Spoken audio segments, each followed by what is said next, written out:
Hello दोस्तों, स्वागत है आप सभी का आपके अपने YouTube चैनल पे, जहाँ पे एनसीईआरटी को आसान भाषा में पढ़ाने का प्रयास किया जा रहा है। इसी क्रम में हम पॉलिटी की एनसीईआरटी क्लास 11th की भारत का संविधान, सिद्धांत और व्यवहार पढ़ रहे हैं। और इसमें से हमने पिछले 5 चैप्टर पढ़ लिए हैं और आज हम 6वां चैप्टर पढ़ने का प्रयास करेंगे, जिसमें न्यायपालिका के बारे में बताया जाएगा। यहाँ पर हम देखेंगे कि न्यायपालिका कैसे काम करती है, न्यायपालिका की स्वतंत्रता क्या होती है। हमने पिछले चैप्टर में देखा था कि सरकार के 3 अंग होते हैं, विधायिका, कार्यपालिका और न्यायपालिका, और उनके बीच में शक्ति के पृथक्करण का सिद्धांत होता है। उनकी सबकी शक्तियां संविधान डिसाइड करके रखता है कि किसको क्या काम करना है, किसको क्या क्या क्या काम नहीं करना है। तो हम लोगों ने चौथे चैप्टर में कार्यपालिका के बारे में पढ़ा था, 5वें चैप्टर में विधायिका के बारे में पढ़ा था, और आज हम 6वें चैप्टर में पढ़ते हैं न्यायपालिका के बारे में। न्यायपालिका की क्या क्या शक्तियां हैं, इस चैप्टर में हम लोग देखेंगे कि न्यायपालिका की स्वतंत्रता का क्या मतलब होता है, क्योंकि किसी भी लोकतांत्रिक देश की सबसे पहली विशेषता होती है कि वहां पे न्यायपालिका स्वतंत्र होनी चाहिए। तो न्यायपालिका की स्वतंत्रता का क्या अर्थ है। फिर हम देखेंगे कि दूसरा ये भी देखेंगे कि हमारे जो भी अधिकार दिए गए हैं, मूल अधिकार हमें संविधान से प्रदत्त मिले हैं, उनमें भारतीय न्यायपालिका की क्या भूमिका है, अधिकारों की जो सुरक्षा है उसमें भारतीय न्यायपालिका की भूमिका क्या है। फिर तीसरा हम यहाँ पे देखेंगे कि संविधान की व्याख्या न्यायपालिका कैसे करती है, और अगला हम देखेंगे कि भारत की संसद और न्यायपालिका में संबंध कैसे हैं। इन सब चीज़ों को हम इस चैप्टर में देखते हैं, तो आइए पढ़ते हैं ये चैप्टर। और हम लोग को पता ही है कि एनसीईआरटी बहुत ही इम्पॉर्टेंट है यूपीएससी के लिए, स्टेट सिविल सर्विसेज के लिए। और एनसीईआरटी में ज़्यादातर एनालिसिस की बातें की जाती हैं, फैक्चुअल इन्फॉर्मेशन कम होती है, बट एनालिसिस पे ज़्यादा ध्यान दिया जाता है। तो इस तरह से हम ये चैप्टर पढ़ने का प्रयास करते हैं और यहाँ पे देखते हैं कि कैसी क्या चीज़ें बताई गई हैं। तो सबसे पहला हम लोगों ने देखा कि हमें स्वतंत्र न्यायपालिका क्यों चाहिए। तो पहली बात हम लोगों ने देखा है कि इस लोकतांत्रिक संविधान की पहली विशेषता होती है कि वहाँ पे न्यायपालिका स्वतंत्र होनी चाहिए। तो स्वतंत्र क्यों होनी चाहिए, क्योंकि कानून के शासन का सिद्धांत होता है। अब कानून के शासन का क्या मतलब है कि कोई भी गरीब हो, अमीर हो, स्त्री हो, पुरुष हो, इसके आधार पर उसके साथ न्याय नहीं किया जाएगा, बल्कि इस आधार पर उसके साथ न्याय किया जाएगा कि कानून की नज़र में सब बराबर हैं। और अगर किसी को एक थप्पड़ चाहे वो अमीर मारे या फिर गरीब मारे, किसी का मर्डर अमीर करे या गरीब करे, दोनों के लिए कानून एक समान होंगे। तो कानून के शासन का ये अर्थ है यहाँ पे। तो यहाँ पे इसीलिए इन्होंने कहा कि हमें स्वतंत्र न्यायपालिका, कानून के शासन को इस्टेब्लिश करने के लिए स्वतंत्र न्यायपालिका होनी चाहिए। अच्छा, न्यायपालिका की भूमिका क्या क्या है, तो वो कानून के शासन की रक्षा करती है, कानून की सर्वोच्चता को सुनिश्चित करती है। न्यायपालिका की स्वतंत्रता का क्या अर्थ है, तो इसका मतलब ये है कि यहाँ पे सरकार के 3 अंग होते हैं, हम लोगों ने पहले ही पढ़ा, कार्यपालिका, विधायिका और न्यायपालिका। तो इसमें स्वतंत्रता में ये है कि कार्यपालिका और विधायिका न्यायपालिका के किसी तरह से क्रियान्वयन में कोई बाधा न पहुंचाए। और दूसरा ये है कि सरकार के जो भी अन्य अंग हैं वो न्यायपालिका के जो भी किए गए कार्य हैं उसमें हस्तक्षेप न करें। और तीसरा ये है कि न्यायाधीश जो है वो बिना किसी भय के, बिना भेदभाव के वो अपना काम कर सकें। न्यायपालिका की इन्होंने बताया, न्यायपालिका की स्वतंत्रता का अर्थ ये नहीं है कि आप कुछ भी कर सकते हैं, स्वेच्छाचारिता या फिर उत्तरदायित्व का अभाव, ये सब नहीं है। बल्कि न्यायपालिका को इसलिए स्वतंत्रता की बात की जाती है, न्यायपालिका की स्वतंत्रता की, कि जो ये देश के संविधान है, लोकतांत्रिक परंपरा है और जनता के प्रति जवाबदेह होती है। अब न्यायपालिका को स्वतंत्रता कैसे दी गई है, तो इसकी व्यवस्था हमारे संविधान में दी गई है। तो सबसे पहले यहाँ पे बताया जाता है कि न्यायाधीश की नियुक्तियों के मामले में न्यायपालिका स्वतंत्र है, और यहाँ पे किसी भी तरह से विधायिका को सम्मिलित नहीं किया गया है। और इस तरह से न्यायाधीशों की नियुक्ति में भी अभी आगे हम लोग देखेंगे कि न्यायाधीशों की नियुक्ति कैसे होती है। फिर दूसरा है कि न्यायाधीशों का कार्यकाल भी निश्चित होता है, तो इस तरह से ऐसा नहीं है कि उन्हें हटा दिया जाएगा कार्यपालिका या फिर विधायिका के द्वारा। एक कुछ कुछ निश्चित प्रोसेस होता है और वो कठिन प्रक्रिया होती है, उसका पालन करके ही न्यायाधीश को हटाया जा सकता है। अब इस कठिन प्रक्रिया का अर्थ हम इस तरह से समझ सकते हैं कि 70 साल हो गए हमारे संविधान को लागू हुए, लेकिन अभी किसी भी न्यायाधीश को महाभियोग की प्रक्रिया के द्वारा हटाया नहीं गया है। 1991 में एक केस आया जरूर था, लेकिन वहां पे भी उनको बहुमत नहीं मिल पाया उन न्यायाधीश को हटाने के लिए। तो इस तरह से वो नहीं हटाए गए। तो कहीं ना कहीं ये दिखाता है कि न्यायाधीश को जो हटाने की प्रक्रिया है वो कितनी कठिन है। अच्छा, तीसरा ये है कि न्यायपालिका का जो ये है, जो इनके वित्तीय खर्च हैं, वो किसी तरह से कार्यपालिका या फिर विधायिका पर बाध्य नहीं है। वो सीधे-सीधे भारत की संचित निधि से ही आते हैं और वहाँ पे उसमें विधायिका में या कोई बहस नहीं होती है कि इतना खर्चा इनको जाएगा, इनके वेतन कम किए जा सकते हैं, इनके भत्ते कम किए जा सकते हैं। तो इस तरह से भी उनको स्वतंत्रता दी गई है। और इसके अलावा ये चौथी बात ये भी है कि न्यायाधीश के जो कार्यों और निर्णयों की आलोचना है, व्यक्तिगत आलोचना नहीं की जा सकती है, क्योंकि यहाँ पे कंटेम्प्ट ऑफ कोर्ट का केस लग जाता है अगर कोई भी व्यक्तिगत आलोचना करता है न्यायालयों की या फिर न्यायाधीश की। कहीं ना कहीं ये न्यायालयों की जो गरिमा को बनाए रखने के लिए इसका प्रावधान किया गया है। हालांकि अभी हम लोगों ने देखा था कंटेम्प्ट ऑफ कोर्ट में कितने सारे विवाद हो रहे हैं और कहीं कहीं पे गलत भी बातों को वहां पे contempt of court supreme court ले लेता है। तो कुल मिला के जो इनके निर्णय होंगे उस पे वो कोई भी क्वेश्चन मार्क करने या इस टाइप की चीज़ों को नहीं है, क्योंकि इससे अवमानना की शक्ति इन्हें प्रदान की गई है। और यहाँ पे संसद में भी है कि संसद न्यायाधीशों के आचरण पर तभी चर्चा करेगी जब वो उनके हटाने के प्रस्ताव या फिर महाभियोग लग रहा हो। तो इस तरह से क्या होता है कि जो न्यायालय होता है वो एकदम अपना फ्री होके अपना काम कर सकता है। उसे कहीं से कोई प्रेशर नहीं होता है, ना तो कार्यपालिका से ना विधायिका से। तो इस तरह से न्यायपालिका की स्वतंत्रता सुनिश्चित हो जाती है।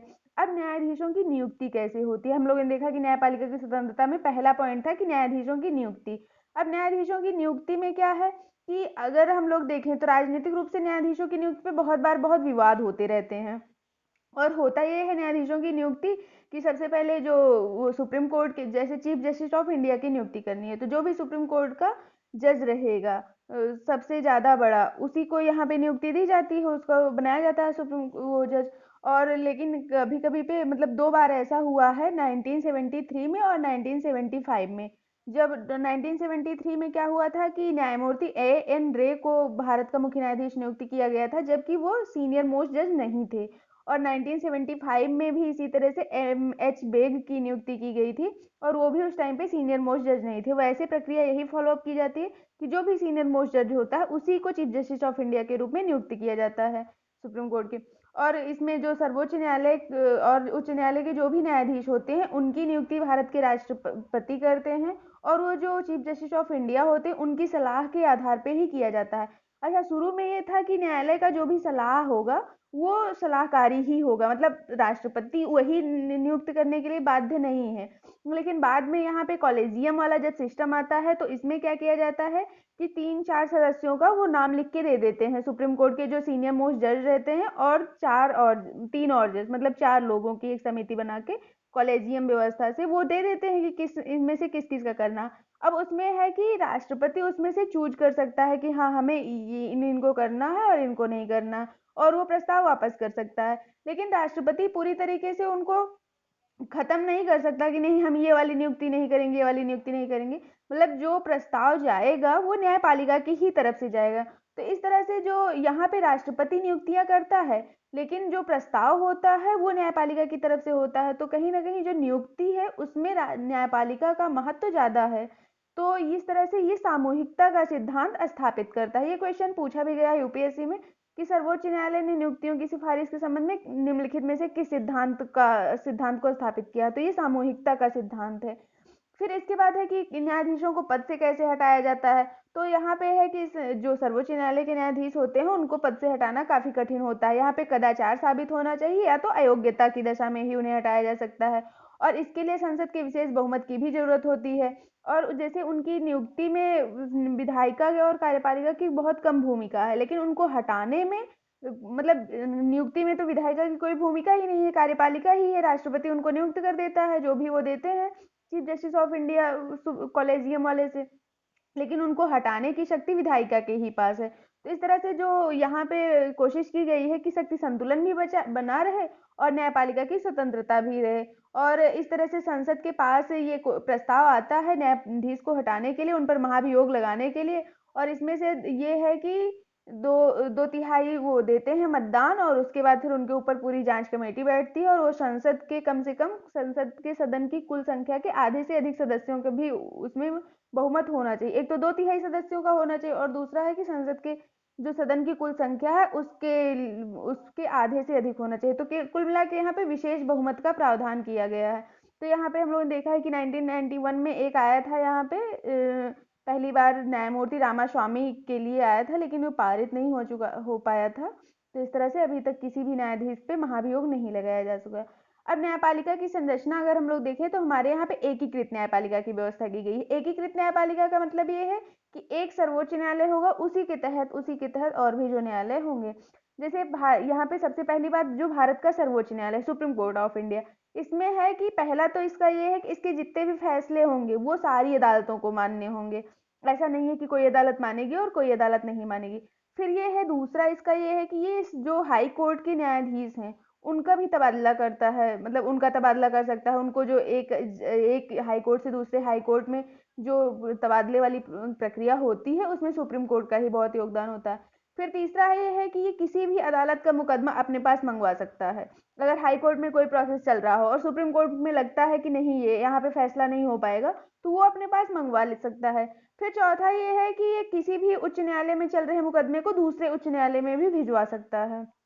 तो इस तरह से जो भारत का सर्वोच्च न्यायालय है ये सबसे ऊपर होता है। इसके बाद आता है हाई कोर्ट।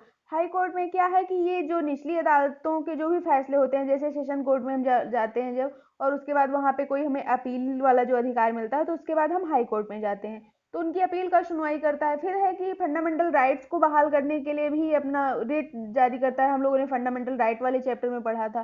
फिर ये है कि जो राज्य के क्षेत्राधिकार में जो भी मुकदमे आते हैं उनका निपटारा ये करता है, और अपने जो भी अधीनस्थ न्यायालय हैं उनके पर्यवेक्षण और नियंत्रण करता है। फिर अगला, इसके बाद आते हैं हायरार्की। हायरार्की पूरा चलती रहती है, पदानुक्रम के रूप में ही चलता है यहाँ पे। तो इसके बाद आता है जिला अदालत। तो जिला अदालत में क्या क्या है कि जो जिलों में मुकदमे होते हैं उनको सुनवाई ये लोग करते हैं। जो निचली अदालतों के फैसले हैं उन पे भी ये लोग सुनवाई कर सकते हैं उनकी अपील पर, और गंभीर किस्म के जो आपराधिक मामले हैं उन पे भी फैसला देती है। और इसके बाद आता है अधीनस्थ न्यायालय। तो अधीनस्थ न्यायालय में फौजदारी और दीवानी के मुकदमों पे विचार करती है। तो हम लोगों ने देखा कि सबसे निचला अदालत हमारा अधीनस्थ अदालत होता है, उसके बाद जिला अदालत होता है, उसके बाद उच्च न्यायालय होता है, उसके बाद सर्वोच्च न्यायालय होता है। तो इस तरह से पूरी हायरार्की फॉलो की जाती है। तो भारत में एकीकृत न्यायपालिका की व्यवस्था है। अब यहाँ पे भारतीय जो सर्वोच्च न्यायालय है उसके क्षेत्राधिकार के बारे में भी बात की गई है। तो भारत के जो सर्वोच्च न्यायालय का क्षेत्राधिकार, इसमें सबसे पहले मौलिक क्षेत्राधिकार होता है, रिट क्षेत्राधिकार होता है, अपीली क्षेत्राधिकार होता है, सलाहकारी क्षेत्राधिकार होता है। मौलिक क्षेत्राधिकार में कौन कौन से आते हैं? इसमें जो संघ और राज्य के बीच अगर कोई विवाद होता है तो वो मौलिक क्षेत्राधिकार के रूप में आते हैं। मतलब उसका निपटारा सिर्फ सुप्रीम कोर्ट ही कर सकता है अगर यूनियन गवर्नमेंट, सेंट्रल गवर्नमेंट और स्टेट गवर्नमेंट के कोई भी विवाद होता है। और जैसे दो स्टेट गवर्नमेंट, जैसे यूपी और बिहार के बीच कोई विवाद होगा तो भी ये इसके सुप्रीम कोर्ट के ही आएगा क्षेत्राधिकार के रूप में। और ये फंडामेंटल आता है राइट के रूप में, मौलिक क्षेत्राधिकार के रूप में। मतलब इसे और कोई न्यायालय नहीं दे सकता। अपीली क्षेत्राधिकार में हम लोग देखते हैं कि कोई भी दीवानी या फिर फौजदारी मुकदमा रहता है तो जो जैसे सेशन कोर्ट में अगर उसे लगा कि नहीं, हमें न्याय नहीं मिला है, तो हाई कोर्ट में जाता है, और हाई कोर्ट में भी अगर उसे लगता है कि हमें न्याय नहीं मिला है तो सुप्रीम कोर्ट में जाता है। तो इस तरह से होता है। फिर सलाहकारी में ये है क्षेत्राधिकार ये रहता है कि ये राष्ट्रपति को सलाह भी दे सकते हैं। ये हमारे यहाँ पे आर्टिकल 143 में कहा गया है कि अगर कहीं भी राष्ट्रपति को लगता है कि हमें न्यायपालिका की सलाह की जरूरत है तो वो न्यायपालिका से सलाह मांग सकते हैं। लेकिन यहाँ पे है कि राष्ट्रपति जो सलाह न्यायपालिका दे रहा है उसको मानने के लिए बाध्य नहीं है। और दूसरा ये भी है कि जो मतलब न्यायपालिका भी सलाह देने के लिए बाध्य नहीं है। अगर न्यायपालिका को लगता है कि नहीं, हम सलाह नहीं दे सकते हैं, तो राष्ट्रपति को सलाह नहीं देगी, मना कर देगी। फिर यहाँ पे रेट क्षेत्राधिकार में हम लोगों ने मौलिक अधिकारों वाले चैप्टर में बहुत अच्छी तरीके से पढ़ा था कि यहाँ पे मौलिक अधिकारों की रक्षा के लिए बंदी प्रत्यक्षीकरण, परमादेश, निषेधादेश, उत्प्रेषण, अधिकार परीक्षा, ये सब रेट जारी करता है।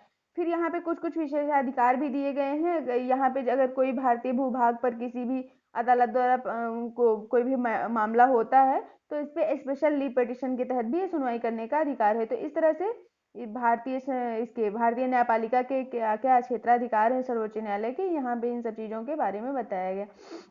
फिर आगे हम लोग चलते हैं। देखो यहाँ पे आर्टिकल 137 है। तो 137 में जो ये है कि मतलब जो भारत का सर्वोच्च न्यायालय सुप्रीम कोर्ट ऑफ इंडिया, उसके जो भी निर्णय होंगे वो पूरे भारत में लागू होंगे। लेकिन होता यह है कि सुप्रीम कोर्ट ऑफ इंडिया का जो निर्णय होता है वो स्वयं पे लागू नहीं कर सकता, मतलब लागू करने से मना कर सकता है। और इसमें 137 में यही बात बताई गई है कि वो अपने आदेश का पुनरावलोकन कर सकता है।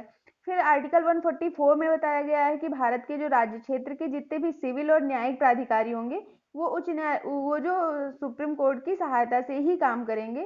तो इस तरह से ये सब चीजें यहाँ पे बताई गई हैं। फिर आगे हम लोग देखते हैं न्यायिक सक्रियता।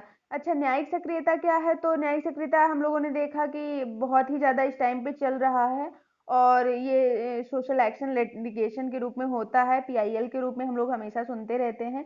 और इसमें ये है कि पब्लिक इंटरेस्ट लिटिगेशन होता है। इसमें एक है कि ये 1989 से सबसे पहले 1979 से आया था। इसमें पहले ये होता था कि अगर हमारे खिलाफ कहीं पे अत्याचार हो रहा है, कोई हमारे खिलाफ अत्याचार कर रहा है, तो सिर्फ हमारे मौलिक अधिकारों का उल्लंघन हो रहा, तो सिर्फ हम जा सकते थे न्यायालय। लेकिन जब 1979 में पीआईएल का कॉन्सेप्ट आया, तो उसमें ये है कि अगर किसी के भी मौलिक अधिकारों का हनन हो रहा है, तो समाज के एक सदस्य होने के नाते कोई और भी जाके न्यायालय में रिट जारी कर सकता है कि हाँ, इनके मौलिक अधिकारों का उल्लंघन हो रहा है, और न्यायपालिका यहाँ से अब उसको संज्ञान ले सकती है और उस पे अपना निर्णय दे सकती है।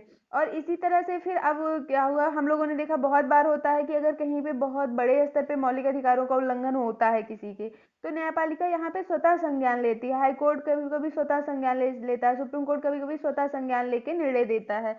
और इस तरह से मतलब यही पीआईएल की जो सार्थकता है उसको ये दर्शाता है। तो इसमें है कि जैसे गरीबों के जीवन को बेहतर बनाने के लिए, पर्यावरण की सुरक्षा के लिए, लोक हित से जुड़े जो और अन्य मुद्दे हैं, इन सब पे न्यायपालिका के हस्तक्षेप की मांग की गई। और इस तरह से जो जनहित याचिका है, ये न्यायिक सक्रियता का अच्छा, न्यायिक सक्रियता का सीधा सा मतलब ये है कि न्यायपालिका की अपनी सक्रियता बढ़ा दी है न्यायपालिका ने, मतलब जो उसके काम थे उसको और आगे जा तक करने लगी है, न्यायिक सक्रियता में ये आ जाता है। तो इस तरह से जो अखबार कभी कभी होता है, अखबार में निकला कि हाँ, यहाँ पे बाल बंधुआ मजदूरी कराई जा रही है, यहाँ पे गरीबों के साथ अन्याय हो रहा है, यहाँ पे इन झुग्गी झोपड़ियों, मलिन बस्तियों, गंदी बस्तियों में ये सब चीजें हो रही हैं, स्लम्स को लेकर के जो भी प्रॉब्लम्स हैं, तो अखबार की जो कतरने होती हैं उन्हीं को बेस बना करके वो न्यायपालिका उस पे निर्णय देती है।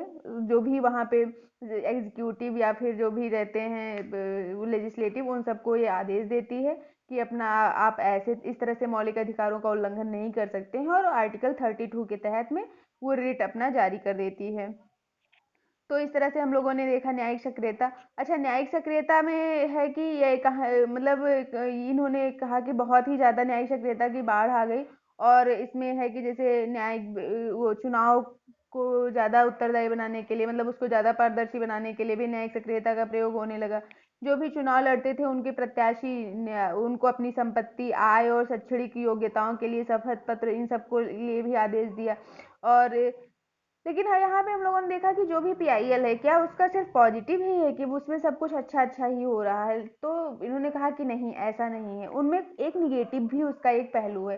तो निगेटिव क्या है? तो सबसे पहले तो ये है कि न्यायपालिका पर काम का बोझ बढ़ा था। एक तो पहले ही उनके पास इतने ज्यादा मुकदमे भरे पड़े हैं, फिर दूसरी तरफ वो पीआईएल से भी ले रहे हैं, स्वतः संज्ञान भी ले रहे हैं, तो उसपे न्यायपालिका पे बोझ बहुत बढ़ गया है। फिर दूसरा ये है कि न्यायिक सक्रियता से जो इनकी कार्यपालिका और विधायिका और न्यायपालिका के बीच में सेपरेशन ऑफ पावर का कॉन्सेप्ट था, वो कहीं ना कहीं खत्म हुआ है।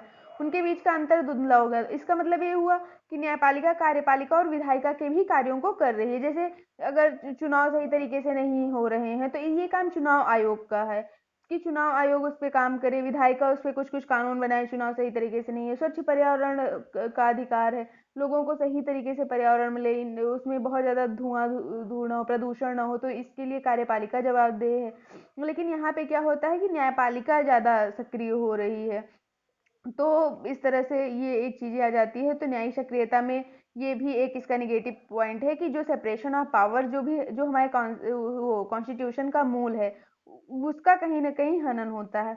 अच्छा, अब इसके बाद हम लोग देखते हैं कि न्यायपालिका और अधिकार। तो न्यायपालिका को किस तरह से अधिकार दिए गए हैं और किस तरह के अधिकारों का वो प्रयोग करती है, और कैसे हम लोग कह सकते हैं कि न्यायपालिका बहुत इंपॉर्टेंट रोल है हमारे संविधान की रक्षा के लिए।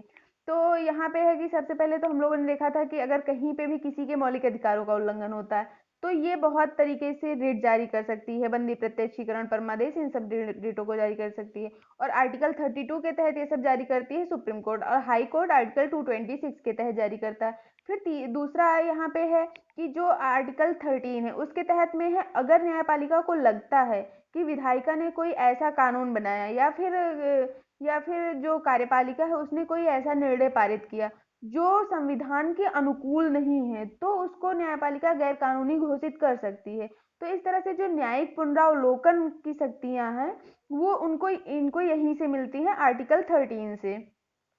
तो यहाँ पे इस तरह से इन दोनों प्रावधानों से जो सर्वोच्च न्यायालय है वो नागरिकों के मौलिक अधिकारों की रक्षा करता है, और संविधान की व्याख्या करने के रूप में इनका बहुत महत्वपूर्ण योगदान होता है। और इस तरह से इन्हीं प्रावधानों से न्यायिक पुनरावलोकन की भी व्यवस्था होती है हमारे यहाँ पे।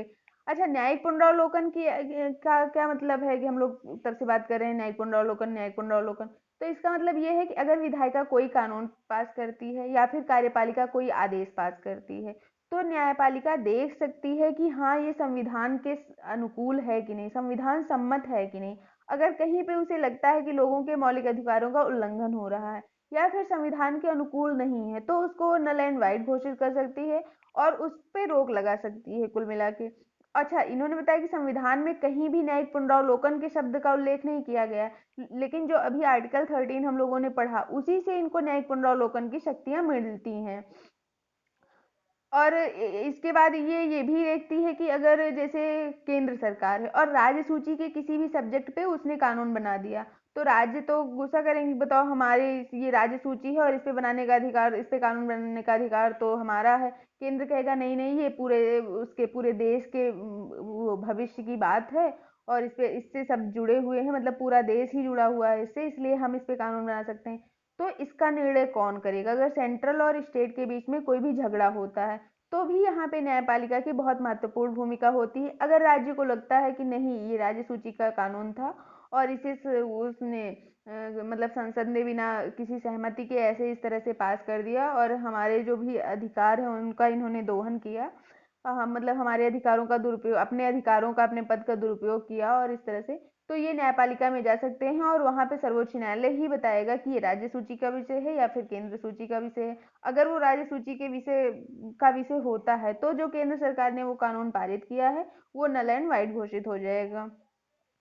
तो इसी तरह से ये सब जो शक्तियां हैं ये सर्वोच्च न्यायालय को बहुत ही ज्यादा शक्तिशाली बना देती हैं। और इसके बाद भी जो PIL वाला है वहां पे हम लोगों ने देखा था कि उसके वजह से भी न्यायपालिका बहुत शक्तिशाली बन जाती है। अब न्यायपालिका और संसद के बीच क्या क्या है चीजें हैं, तो न्यायपालिका और संसद में है कि पहले क्या था कि जो राष्ट्रपति और राज्यपाल की शक्तियां हैं, जैसे जो अध्यादेश ये लोग जारी करते हैं या फिर संविधान संशोधन को भी लेकर बहुत दिन तक विवाद था कि जो आर्टिकल 13 में जो भी कानून की बात कही गई है, विधि, तो उसमें विधि में संविधान संशोधन जो होते हैं वो उनको शामिल नहीं किया गया है, और जो राष्ट्रपति और राज्यपाल की शक्तियां उनको भी शामिल नहीं किया गया है। लेकिन बाद में यहाँ पे क्या हुआ था कि इन सबको भी शामिल कर लिया गया था। और यहाँ पे बहुत से ऐसे उदाहरण हैं जहाँ पे सुप्रीम कोर्ट ने न्याय की स्थापना के लिए कार्यपालिकाओं को भी निर्देश दिए हैं। जैसे हवाला मामले में इन्होंने दिया था, नरसिंह राव मामले में पेट्रोल पंप के जो अवैध आवंटन हुआ था उसमें इन्होंने CBI को आदेश दिया था कि ये जांच करे जाके। तो इस तरह से संसद को यहाँ पे शक्ति दी गई है कि वो कानून बना सकती है, संविधान का संशोधन करने में भी सर्वोच्च है, और कार्यपालिका उन्हें लागू करने के लिए है, और न्यायपालिका वो जो भी विवाद है उनको सुलझाने के लिए, और जो भी ये कानून बना रही है कार्यपालिका और विधायिका, वो सही है कि नहीं, संविधान के अनुकूल है कि नहीं, इसकी भी जांच करती है। ये सब बातें साफ साफ कही गई हैं, लेकिन फिर भी जो एक राजनीतिक प्रक्रिया होती है उसमें कहीं ना कहीं ये टकराव बना ही रहता है। जैसे जब संविधान लागू हुआ था तो 1951 में ही संपत्ति के अधिकार को लेकर के विवाद उत्पन्न हो गया था, और उसमें वो सरकार जो थी उस टाइम की वो भूमि सुधार करना चाहती थी। लेकिन जो फिर लोग गए यहाँ पे कि मौलिक अधिकारों का क्योंकि पहले मौलिक अधिकारों में संपत्ति का अधिकार भी शामिल था, तो इन्होंने कहा यहाँ पे हम मौलिक अधिकारों का हमारे उल्लंघन हो रहा है। तो इस तरह से लेकर बहुत ज़्यादा यहाँ पे विवाद हुआ, तो फिर एट लास्ट फाइनली क्या हुआ कि 1973 में यहाँ पे जब वो आया था केशवानंद भारती का मामला, तो उसमें सर्वोच्च न्यायालय ने निर्णय दिया कि फिर यहाँ पे विवाद इस पे हो गया कि संसद की संविधान संशोधन की शक्ति कितनी है, मतलब किस हद तक संविधान में संशोधन संसद कर सकती है। और मौलिक अधिकारों में संशोधन कर सकती है कि नहीं कर सकती है, डीपीएसपी में संशोधन कर सकती है कि नहीं कर सकती, या फिर डीपीएसपी को लागू करने के लिए मौलिक अधिकारों में संशोधन किया जा सकता है कि नहीं किया जा सकता, इन सब चीज़ों को लेकर के विवाद था। तो यहाँ पे फिर केशवानंद भारती केस में आया कि जो भी यहाँ पे होगा संविधान का एक मूल ढांचा होगा, ये होगा, और उस पे आधारभूत संरचना का सिद्धांत यहाँ पे आया केशवानंद भारती केस में। इन्होंने कहा कि आप कहीं पे भी, संसद कहीं पे भी संविधान संशोधन कर सकती है, बस एक जो है आधारभूत संरचना जो है संविधान का मूल ढांचा, उसमें आप संशोधन नहीं कर सकती। अब संविधान का मूल ढांचा क्या है, ये भी एक विषय है अपने आप में। तो संविधान के मूल ढांचे पे यहाँ पे ये कहा गया कि संविधान का मूल ढांचा क्या होगा, इसको न्यायपालिका समय समय पर बताएगी। इसमें मतलब कौन कौन से शामिल होंगे, कौन कौन से नहीं। यद्यपि इसमें बहुत सारे हैं, जैसे धर्मनिरपेक्षता, पंथ निरपेक्षता है, मौलिक अधिकार है, और इस तरह की बहुत सारी चीजें हैं। इसमें संघीय व्यवस्था है। समय समय पर न्यायपालिका ने इसको लागू किया है कि हाँ ये मूल ढांचे के तहत आते हैं, आप इसको नहीं छेड़ सकते हैं, बाकी आप कुछ भी करें। तो इस तरह से यहाँ पे ये विवाद इस तरह से हुआ था। और जो हमारा ये है संपत्ति का अधिकार, ये 1979 में इसमें हटा दिया गया था यहाँ से। फिर इस तरह से हम लोग यहाँ पे देखते हैं कि कभी कभी न्यायपालिका के बीच में न्यायपालिका और विधायिका के बीच में विवाद भी होता है, और उन विवादों का समाधान ये लोग करते भी हैं।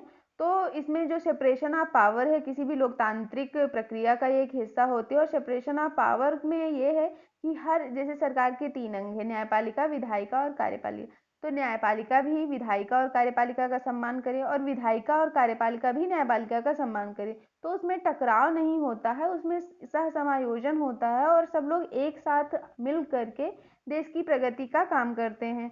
तो इस तरह से यहाँ पे हम लोगों ने देखा कि न्यायपालिका की शाख बहुत बढ़ी है इधर इन दिनों में। और न्यायपालिका ने जिस तरह से निर्णय दिया है लोगों को, मतलब अगर कहीं पे भी किसी को कोई आस नहीं लगती है, तो उसे लगता है कि नहीं हम कोर्ट में जाएंगे और अभी भी कोर्ट हमारा सुनेगा। तो जो कोर्ट पे विश्वसनीयता है वो अभी भी बरकरार हुई है। तो इस तरह से हम लोगों ने देखा कि इस पूरे चैप्टर में कि न्यायपालिका किस तरह से स्वतंत्र है पूरी तरीके से, और किस तरह से शक्तिशाली भी है, उसके पास बहुत सारी चीजें हैं जिस तरह से वो कर सकती हैं इनके अधिकार, लोगों के अधिकारों की रक्षा करने के लिए भी न्यायपालिका। और इसके अलावा यहाँ पे विधायिका और न्यायपालिका के बीच में जो संतुलन बनाए रखने, इसके लिए भी काम करती है। तो इस तरह से ये चैप्टर यहाँ पे कंप्लीट होता है। और अब हम लोग मिलते हैं आगे अपने नेक्स्ट चैप्टर में। और यहाँ पे हम लोग बात करेंगे संघवाद की, और देखेंगे कि इस तरह से पॉलिटी की एनसीईआरटी हम लोग को पता है कि बहुत ही इम्पॉर्टेंट है हमारे इसके लिए, यूपीएससी के लिए, स्टेट सिविल सर्विसेज के लिए। तो इस तरह से पॉलिटी की एनसीईआरटी आप पढ़ते रहिए। आपको जहाँ पे भी अगर कोई भी प्रॉब्लम लगती है, या फिर आपको कुछ इम्प्रूवमेंट की ज़रूरत लगती है, तो आप कमेंट सेक्शन में अपनी राय ज़रूर दीजिए। वीडियो को लाइक कीजिए, शेयर कीजिए अपने दोस्तों के साथ, और चैनल को सब्सक्राइब कीजिए। बहुत बहुत थैंक यू वीडियो देखने के लिए। धन्यवाद। मिलते हैं अपने नेक्स्ट वीडियो में।